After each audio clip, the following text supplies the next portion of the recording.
Warahmatullahi wabarakatuh. Nama saya Wendy Winaka dan nomor NPM saya 21412111160. Di sini saya akan menjelaskan bagaimana caranya kita mencari measure of central tendency dan juga measure of variability gitu di Excel.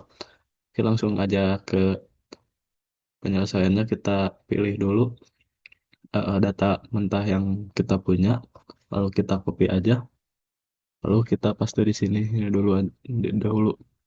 Nah, kita ke data lalu kita remove duplicate-nya. Setelah kita remove duplicate, kita bisa pindahkan data yang tadi udah gak ada duplikatnya ke tabel yang bakal kita bikin. Lalu di sini kita bikin tabelnya, di bawahnya kita bedakan ini untuk sumnya. Nah, setelah seperti ini beres, kita bisa mencari F-nya dengan cara kita rumusnya itu kontif, lalu pilih data mentah yang kita punya, lalu kita pilih X yang pertama ini, kita enter dan kita tarik ke bawah agar yang lainnya menyesuaikan juga. Nah, setelah itu kita bisa ngecari jumlahnya gitu dengan cara ketik sum lalu pilih kita pilih semua yang ada di atasnya. Oke.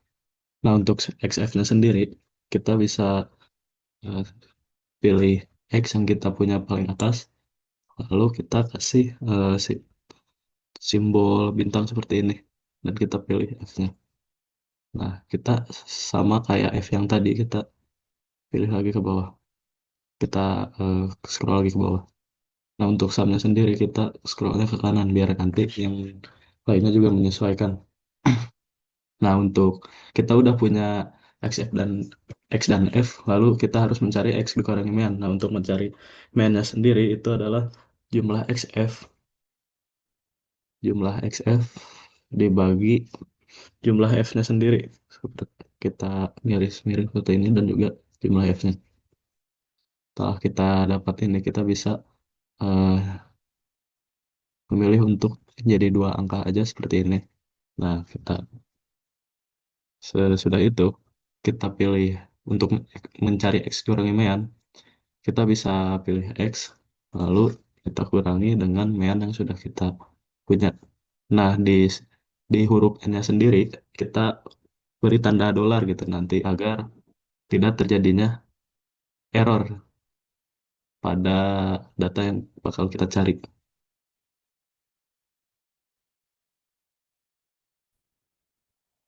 Kalau kita sudah kayak gini, langsung kita enter aja.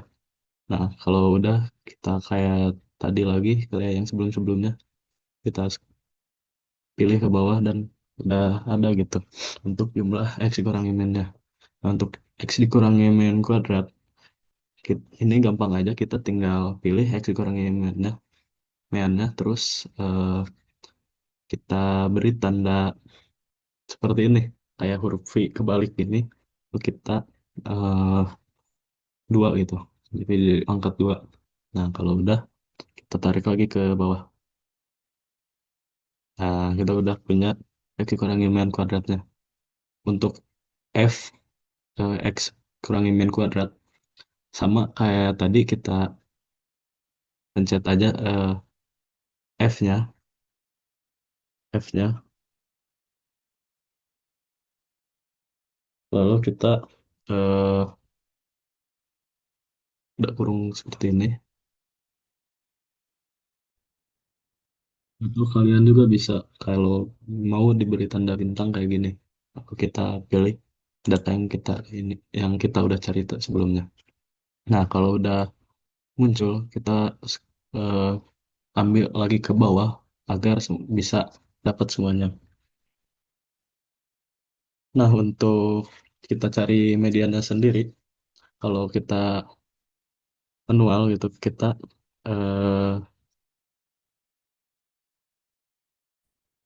kita bisa cari dengan jumlah F ini, lalu dikurangi, oh mohon maaf, ditambah satu maksud saya, ditambah satu, lalu kita bagi dua, kayak gini.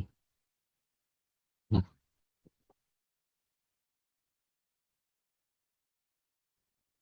Oh ya, mohon maaf, kita belum ditutup ya kurungnya. Kita kurung dulu ini. Nah, untuk mencari mode sendiri itu lebih gampang daripada mencari mean dan median sebelumnya gitu. Kalau misalkan mode sendiri, kita pilih jumlah data yang terbanyak. Kalau di sini ada yang sampai 12 yaitu 132. Kita pilih aja untuk mode ini yaitu 132 ya. Nah,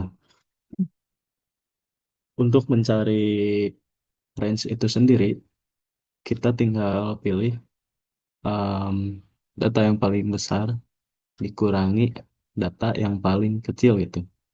Nah, ini untuk range sendiri.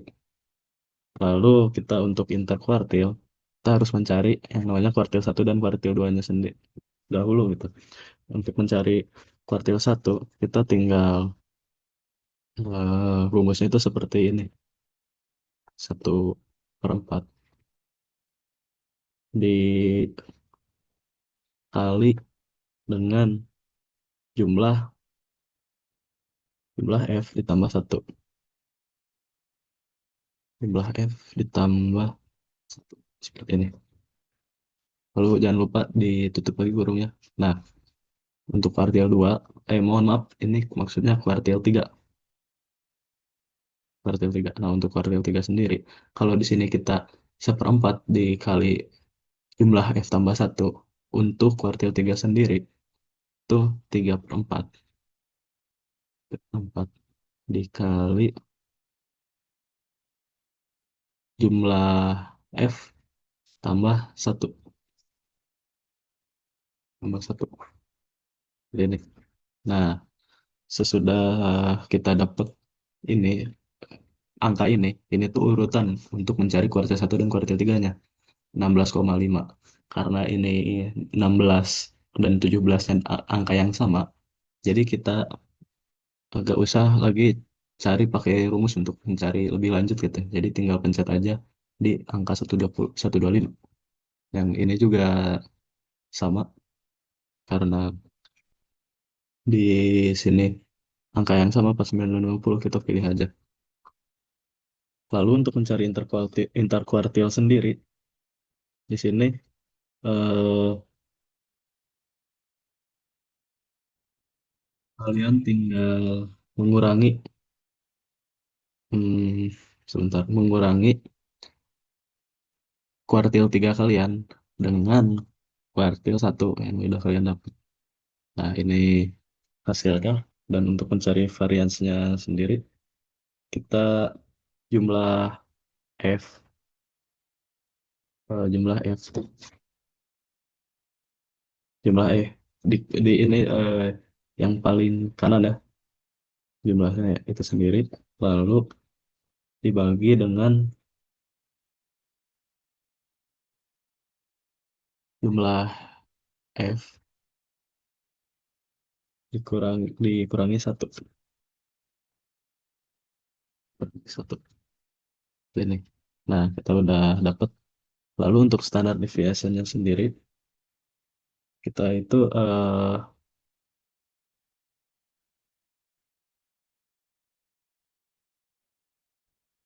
kita bisa eh, pilih standar devian yang udah kita dapat, lalu kita pangkatkan dengan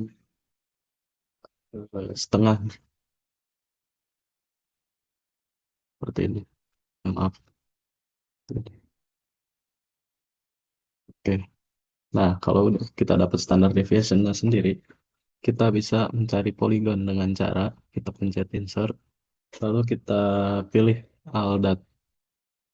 Kita